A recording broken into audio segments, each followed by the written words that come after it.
Hey guys, hope you're all doing well. So ఈ రోజు one more new topic. ఇది biodiversity conservation కి సంబంధించినది. సో బయోడైవర్సిటీ కన్జర్వేషన్ కి గవర్నమెంట్ తీసుకునే ఇనిషియేటివ్స్ ఏంటో డిస్కస్ చేద్దాం. వాటినే నేషనల్ ఇనిషియేటివ్స్ అంటారు. నేను 3 టైప్స్ ఆఫ్ నేషనల్ ఇనిషియేటివ్స్ చెప్పబోతున్నా. ఒకటి ఏంటంటే వైల్డ్ లైఫ్ మిటిగేషన్ మెజర్స్ కి సంబంధించింది. First one eco bridges. నేను పిక్చర్ వేస్తాను చూడండి, ఇంకా క్లారిటీ వస్తుంది. ఎకో బ్రిడ్జెస్ అంటే ఇవి ఒక లైక్ అండర్ పాసెస్ కానీ ఓవర్ పాసెస్ కానీ, అంటే కింద నుంచి బ్రిడ్జ్ కనెక్షన్ ఇవ్వడం కానీ లేకపోతే పైనుంచి. ఇది ఎందుకంటే లైక్ వైల్డ్ లైఫ్ ఎక్కడైతే హ్యూమన్స్తో కనెక్షన్ అనేది వస్తుందో అక్కడ అలాంటి చోట్ల ఇలాంటి బ్రిడ్జెస్ అనేవి ఏర్పాటు చేసింది గవర్నమెంట్. దీన్ని national highway NH44 along with NH44 కొన్ని టైగర్ రిజర్వ్స్, కొన్ని మేజర్ టైగర్ రిజర్వ్స్కి కనెక్ట్ చేసింది అనమాట. ఆ టైగర్ రిజర్వ్స్ ఏంటో నేను చెప్తాను, అవి ఏ స్టేట్స్లో ఉన్నాయో ఒకసారి మీరు చెక్ చేసుకోండి. So NH44 along with NH44 connect చేస్తూ కన్హా టైగర్ రిజర్వ్, సాత్పురా, పెంచ్, బంది, బాంధవ్గర్, పన్నా టైగర్ రిజర్వ్స్, ఈ టైగర్ రిజర్వ్స్కి ఈ ఎకో బ్రిడ్జెస్ అనేది గవర్నమెంట్ అనేది వేయడం జరిగింది.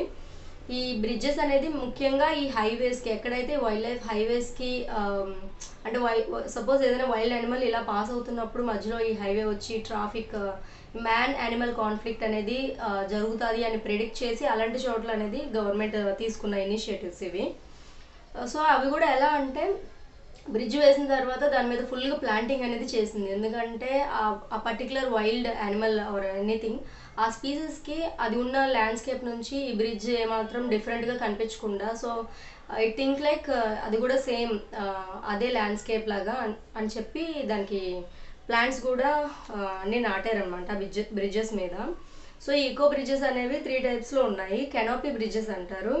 ఇవి ముఖ్యంగా మంకీస్ కోసం, ఇంకా స్క్విరల్స్, ఇంకొన్ని ఆర్బోరియల్ స్పీసెస్ ఉంటాయి కదా, అంటే చెట్ల మీదే నివసిస్తాయి, వాటి కోసం ఈ కెనోపీ బ్రిడ్జెస్ పెట్టారు. Next concrete underpasses or overpasses, ఇది కొంచెం పెద్ద సైజ్ యానిమల్స్కి అనమాట, టనల్స్ లాగా. Next amphibian tunnels or culverts అంటారు. ఇవి చిన్న చిన్న స్పీసెస్ ఉంటాయి కదా, కప్పలు అలాంటివి.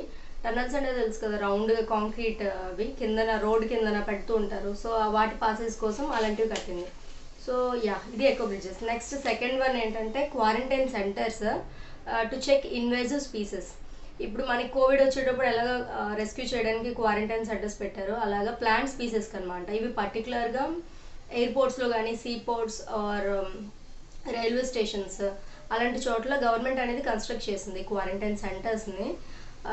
ఇది అండర్ ఎవరంటే directorate of plant protection and quarantine storage under ministry of agriculture and farmer welfare. ఆ మినిస్ట్రీ ఏర్పాటు చేశారు. వాళ్ళకి ఒక లిస్ట్ ఉంటుందన్నమాట, లిస్ట్ ఆఫ్ ప్లాంట్ స్పీసెస్ ఉంటాయి.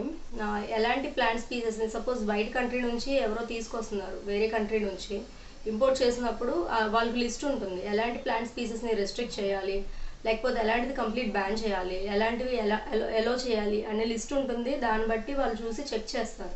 ఎయిర్పోర్ట్లో ఉండే కస్టమ్ ఆఫీషియల్స్ అనేవాళ్ళు అవి చెక్ చేసి దానికి వాళ్ళు చెక్ చేసే ముందు దానికి ఫైటోసానిటరీ సర్టిఫికేట్ ఉందా లేదా, అంటే పర్టికులర్ కంట్రీ నుంచి సపోజ్ ఆఫ్రికా నుంచి ఎవరో ఏదో ప్లాంట్ స్పీస్ తీసుకొస్తున్నారు, దానికి ఫైటోసానిటరీ సర్టిఫికేట్ ఆఫ్రికన్ గవర్నమెంట్ ఇచ్చిందా లేదా అని చెక్ చేస్తారు. ఇన్ కేస్ ఇవ్వకపోతే దాన్ని అప్పుడు మన గవర్నమెంట్ ఏం చేస్తారంటే మిథైల్ బ్రోమైడ్ అనే ఒక గ్యాస్ అది ఫ్యూమిగేట్ చేసి అప్పుడు దానికి ఫైటోసానిటరీ సర్టిఫికేట్ ఇష్యూ చేస్తారు. సర్టిఫికేట్ ఇష్యూ చేసిన తర్వాత దాన్ని శాంపిల్ టెస్ట్కి అనేది పంపిస్తారు. ఆ శాంపిల్ టెస్ట్ అంతా DPPQS అంటే అదే directorate of plant protection and quarantine storage వాళ్ళు శాంపిల్ టెస్ట్ చేస్తారనమాట.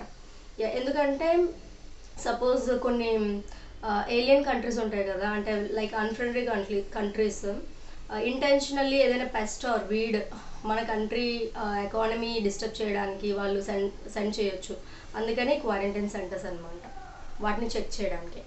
నెక్స్ట్ థర్డ్ది చాలా ఇంపార్టెంట్. ఇది ఏంటంటే preservation of western Ghats and Eastern Ghats, వాటి కోసం తీసుకున్నది. First western Ghats, eastern Ghats చూసుకుందాం. వెస్టర్న్ ఘాట్స్ అనేది కన్యాకుమారి నుంచి గుజరాత్ వరకు స్ప్రెడ్ అయి ఉంది. 1,64,280 స్క్వేర్ కిలోమీటర్స్. 6 స్టేట్స్లో స్ప్రెడ్ అయి ఉందన్నమాట. ఆ స్టేట్స్ ఏంటంటే కేరళ, తమిళనాడు, కర్ణాటక, గోవా, మహారాష్ట్ర అండ్ గుజరాత్. అండ్ ఈ వెస్టర్న్ ఘాట్స్ ఏంటంటే ఇక్కడ ఉన్న rich biodiversity, rich species endemism. Previous టాపిక్లో మనం టైప్స్ ఆఫ్ స్పీసెస్ చూసుకున్నాం బయోడైవర్సిటీలో. సో అందులో ఎండమిక్ స్పీసెస్ ఏంటో ఒకసారి చెక్ చేయండి.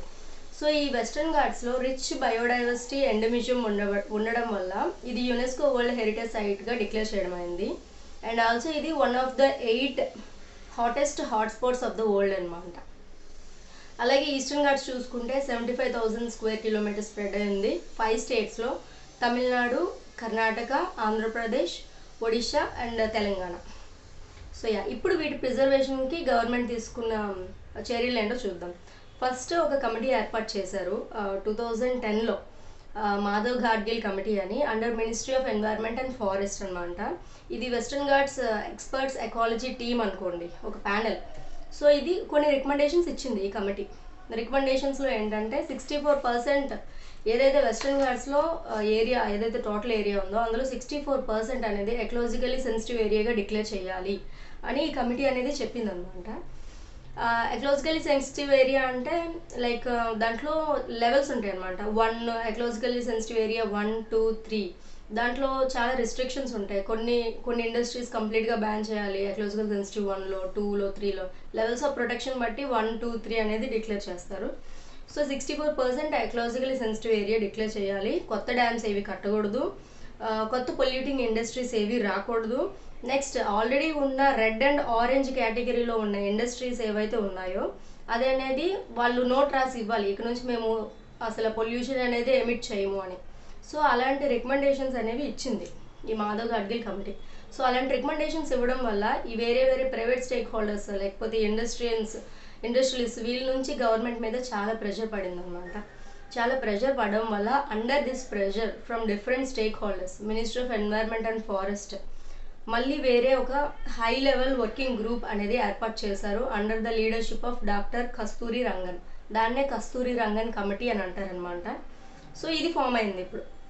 ఇది మెయిన్గా ఫామ్ చేసింది దేనికంటే మాధవ్ ఘాడ్గిల్ కమిటీ రికమెండేషన్స్ని స్టడీ చేయడానికి.